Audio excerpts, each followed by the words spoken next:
October 23, 2009, Chaam, Thailand.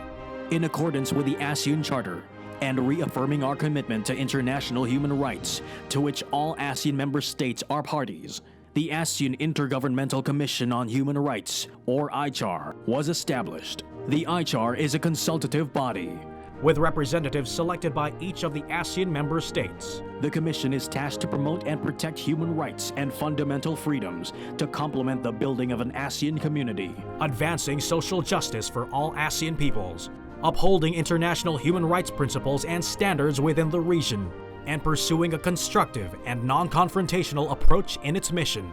In 2012, the AICHR also drafted the ASEAN Human Rights Declaration, firmly establishing a framework for human rights cooperation within the region and helping build an ASEAN community that thrives on mutual respect for human dignity.